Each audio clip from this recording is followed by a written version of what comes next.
Greetings. Take off your shoe, for where you are standing is holy ground. Now, this is an initiation into the brotherhood of light. This is an initiation into the brotherhood of self-realization, which is the only way of true salvation. But of course, you have to understand the Bible metaphysically and esoterically. And you have to understand that the Bible addresses the human mind and must be interpreted psychologically. It is not literal, neither is it secular history. Therefore, when you read about the story of Moses, you have to first know that Moses meant to be born or to be taken out of the water. And that you are the one who has been taken out of the water, because you were in a basket surrounded by water when you was in your mother's womb. For most of the body is water, most of the earth is water. And your mother Red Sea was stopped when she got struck with a rod. You see, if you do not understand that the Bible has phallic in it, you'll never understand what I am saying. Therefore, in order for you to cross over and have an exodus, to have this human experience, your mother Red Sea had to stop. That is why when a woman becomes pregnant, she stops seeing her monthly cycle. Okay, also, when you come to realize that your body is a slave to your mind, then you will understand what it means to find yourself in slavery. Well, the real slavery is actually mental slavery, because many people do not know how the mind works. Therefore, they look outwardly and fail to realize that this is an inner story.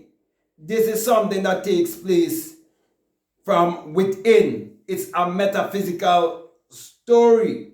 So when it says take your shoe off, it is saying that you're no longer living in the three-dimensional physical world. So you have to change your thought forms. You have to be transformed by the renewing of your mind. That's what it really is saying. It is saying to you that this is not literal.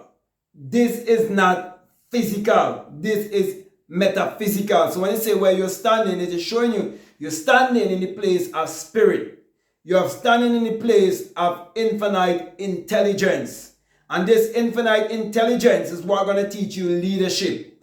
This infinite intelligence is what going to help you to save yourself and save your people. This is what going to redeem you. This is what going to cleanse you. It takes this kind of intelligence to let you know who you are. And so when it tells you that there's a burning bush that doesn't consume, there's no way in the physical that there can be a literal burning bush that doesn't consume, because anything that fire comes into contact with, literally, when it comes to trees, is gonna consume that tree. Okay, but you are the tree. Okay, that's gonna experience that fire. You're gonna experience the rising of the sun, the inner sun within you, and it will not consume you. Okay, you will not die. You will only die to your ego self, and you would live to your divine ego self. Okay, so there is a self of you that wants to keep you limited, which is the ego negative self. But the positive ego self, which is the divine self, or the divine ego, is where you want to express God on the outside. Okay? And the other one is where you're going to put God on the outside. Okay? So, when you understand this whole metaphysical story of Moses and the burning bush, then you would realize that every man was ever come in to the initiation of the inner sun or the inner light that is within, they would have this experience. And I'm speaking from experience, because I had that experience when I was 30 years of age. And that's where I was given my commission. And the man that walked out from that fire that doesn't consume was a melanated one just like me, just in a dashiki, and gave me my commission.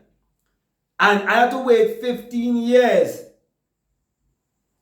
to be cleansed, to be purified, before I can experience my God self. And so when I was having that experience, I was experiencing all of the elements: earth, wind, water, fire. I experienced the earthquake.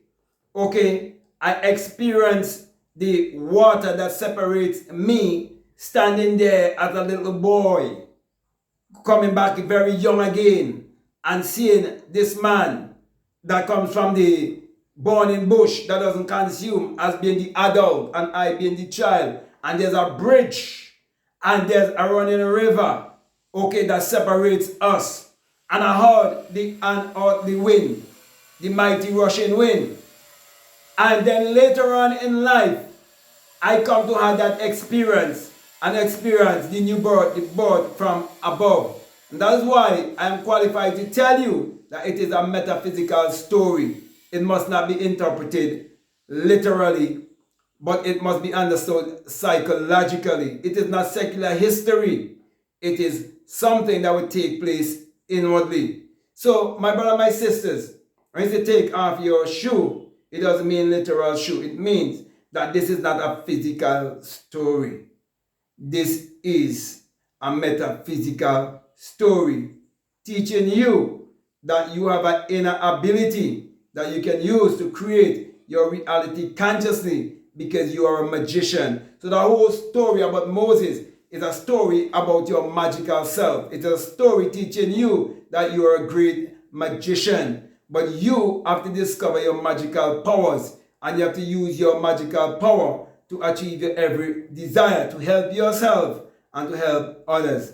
So to some, God is an entity in the sky, but to others, God is the creative power that they can use to help themselves and help their brothers and the sisters, to set them free from all form of mediocrity and all form of mental slavery. That is why I am not teaching you to look outwardly. I'm teaching you to look inwardly. And that's why I would definitely encourage you to get my Bible, which is called the 66 Books of Magic, the Overcomer's Bible. That will help you to understand the Bible more perfectly, whereby you will understand it metaphysically and esoterically, and you will know that it addresses the human mind and must always be interpreted psychologically. So with that being said, my brother, my sister, I can go on and on, but I want to come to a close here because there's some work that's been done around here. So if you hear the noise, you will know some work has been done around. Okay, so I'm going to come to a close here. And I want to say to you, if this is the very first time that you're listening to me and what I'm saying, if it makes sense to you, if it really resonates with you and you haven't subscribed already, I'm definitely encouraging you to subscribe, to like, to comment, or to share this video. Also, if you'd like to follow me on Instagram, or you'd like to follow me on TikTok, you can definitely follow me at BlackMadGuru. And I will also encourage you to get my latest book. It's called Spiritual Recipe for Better Living. And this is where I'm opening up the Bible to you metaphysically, esoterically, and teaching you that the Bible addresses the human mind and must be interpreted at all times psychologically. Also, I would definitely encourage you to get a copy, not just for yourself only, but for a family member or a friend or someone. You can bless them with this knowledge. This knowledge needs to be shared all around the world, and I need your help to get it done. Also, if you'd like to be a part of my Patreon community, you're most welcome. However, I have a course here that's called the Inner Sun Science and Technology to Create Your Reality Consciously. And along with that is a bonus course on self-concept. So if you feel strongly led to become a $20 patron, I'll definitely encourage you to do so that you get access to this kind of information. However, there's information for anyone, doesn't matter how much you are donating. Okay? Also, if you'd like to book a one-on-one with me, if you like some coaching or mentoring, you can reach out to me by way of email, and as long as we come to a decision, we can definitely work together. Or if you just want to have a one-on-one, you can just reach out to me, okay? And once we come to that decision, we can definitely have a great time together. However, just before I leave you, I just want to remind you that if you feel strongly led to support this work, that we have a PayPal and that the link is always down below. So with that being said, my brothers and my sisters, I just want to say peace, love you all, out.